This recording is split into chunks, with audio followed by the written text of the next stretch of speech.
Assalamualaikum warahmatullahi wabarakatuh. Salam sejahtera untuk kita semua. Perkenalkan, nama saya Nika Nurifala dengan prodi jurusan Administrasi Negara. Di sini saya akan mempresentasikan masalah dengan topik COVID-19. Apa sih COVID-19 itu? COVID-19 adalah penyakit menular yang disebabkan oleh jenis baru coronavirus. Virus baru dan penyakit yang disebabkannya ini tidak dikenal sebelum dimulainya wabah di Wuhan, Tiongkok pada bulan Desember 2019. COVID-19 jelas memiliki gejala-gejalanya. Gejala-gejala apa aja sih COVID-19 ini? Gejala paling umum COVID-19 adalah demam, batuk kering, dan rasa lelah. Gejala lainnya yang lebih jarang dan mungkin dialami beberapa pasien meliputi rasa nyeri dan sakit, hidung tersumbat, sakit kepala, konjungtivitis, sakit tenggorokan, diare, kehilangan indera rasa atau penciuman, ruam pada kulit, ataupun perubahan warna jari tangan atau kaki. Gejala-gejala yang dialami biasanya bersifat ringan dan muncul secara bertahap. Beberapa orang yang menjadi terinfeksi tetapi hanya memiliki gejala yang ringan saja. Sebagian besar, 80% orang yang terinfeksi berhasil pulih tanpa perlu perawatan khusus. Sekitar 1 dari 5 orang yang terinfeksi COVID-19 menderita sakit parah dan kesulitan bernapas. Orang lanjut usia dan orang-orang dengan kondisi medis penyerta seperti tekanan darah tinggi, gangguan jantung dan paru-paru, diabetes atau kanker memiliki kemungkinan yang lebih besar mengalami sakit yang lebih serius. Namun, siapapun dapat terinfeksi COVID-19 ini dan mengalami sakit yang serius.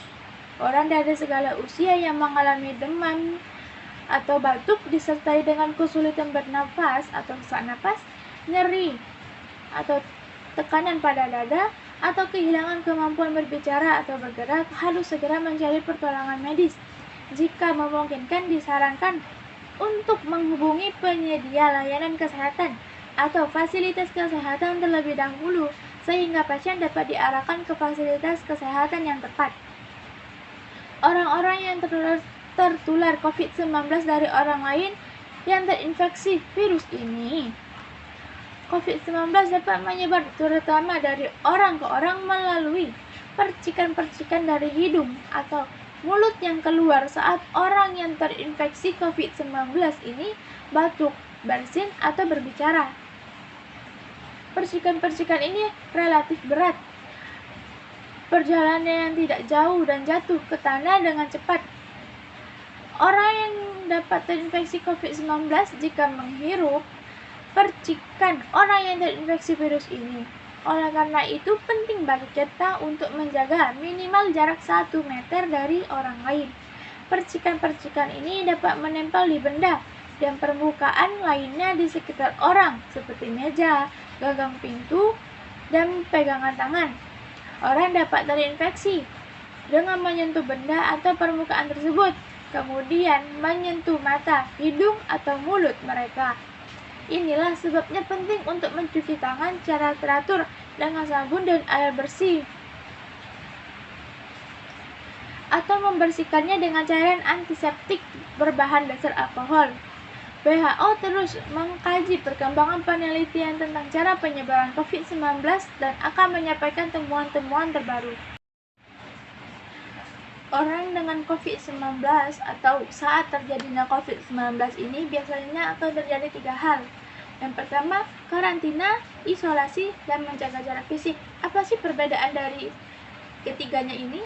Karantina adalah membatasi kegiatan atau memisahkan orang yang tidak sakit tetapi mungkin terpapar COVID-19. Tujuannya adalah untuk mencegah penyebaran penyakit pada saat orang tersebut baru mulai mengalami gejala. Sedangkan isolasi berarti memisahkan orang yang sakit dengan gejala COVID-19 dan mungkin menular guna mencegah penularan.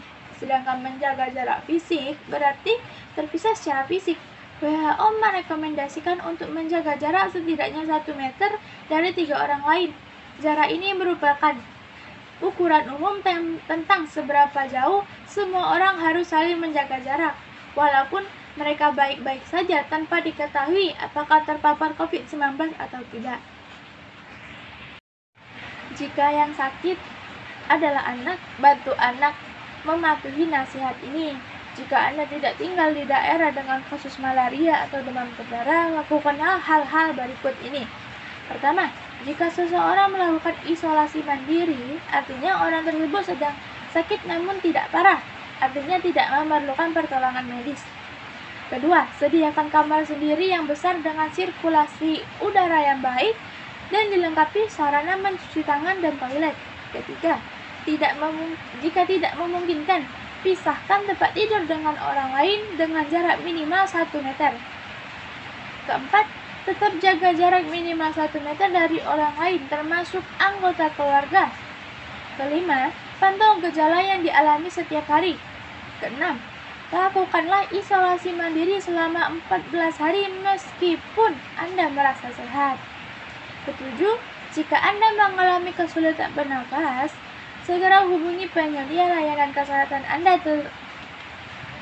Hubungi terlebih dahulu jika memungkinkan.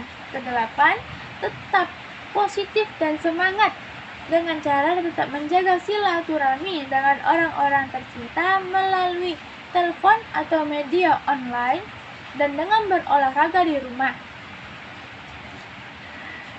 Isolasi mandiri ini atau isolasi atau orang yang terinfeksi suatu penyakit biasanya disarankan untuk 3 hal, yaitu karantina, isolasi, dan menjaga jarak fisik. Apa sih karantina, isolasi, dan menjaga jarak fisik ini? Karantina adalah membatasi kegiatan atau memisahkan orang yang tidak sakit tetapi meskipun terpapar COVID-19. Tujuannya adalah untuk mencegah penyebaran penyakit pada saat orang tersebut baru mulai mengalami gejala.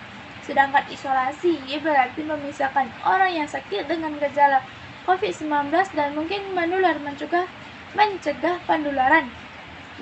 Menjaga jarak fisik berarti terpisah secara fisik. WHO merekomendasikan untuk menjaga jarak setidaknya 1 meter dari orang lain. Jarak ini merupakan ukuran umum tentang seberapa jauh semua orang harus saling menjaga jarak walaupun mereka baik-baik saja tanpa diketahui apakah terpapar COVID-19 atau tidak. Lalu, apa sih dampak COVID-19 ini di Indonesia? COVID-19 tidak hanya merugikan dari sisi kesehatannya saja. Presiden Joko Widodo juga mengatakan bahwa virus corona sangat berdampak pada perekonomian di Indonesia. Bukan hanya karena produksi barang saja yang terganggu, tetapi investasi pun juga terhambat. Berikut dampak virus COVID-19 di Indonesia. Yang pertama yaitu beberapa barang menjadi mahal dan langka untuk tidak ditemukan. Orang yang menderita COVID-19 atau terinfeksi COVID-19 biasanya melakukan isolasi. Isolasi ini dapat dilakukan secara mandiri. Isolasi mandiri apa sih?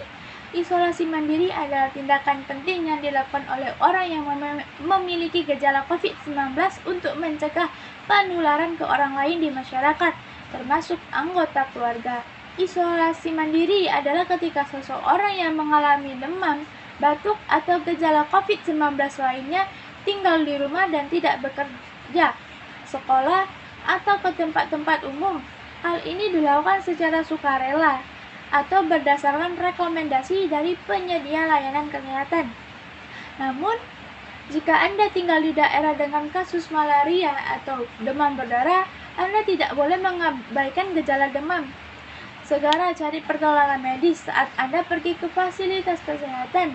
Kenakan masker jika memungkinkan. Jaga jarak setidaknya 1 meter dari orang lain dan jangan menyentuh permukaan benda dengan tangan Anda. COVID-19 pasti memiliki dampak, mau itu di beberapa negara ataupun di seluruh dunia. Salah satunya adalah Indonesia. Dampak virus COVID-19 di Indonesia tak hanya merugikan dari sisi kesehatannya saja. Presiden Joko Widodo juga mengatakan bahwa virus corona sangat berdampak pada perekonomian di Indonesia. Bukan hanya karena produksi barang saja yang terganggu, tetapi investasi pun juga terhambat. Berikut beberapa dampak virus COVID-19 di Indonesia. Yang pertama, beberapa barang menjadi mahal dan langka untuk ditemukan. Yang kedua, jamaah Indonesia batal berangkat umroh. Ketiga, kunjungan para wisatawan mancanegara di Indonesia menurun. 4. Merusak tatanan ekonomi di Indonesia. Dan yang kelima, impor barang menjadi terhambat.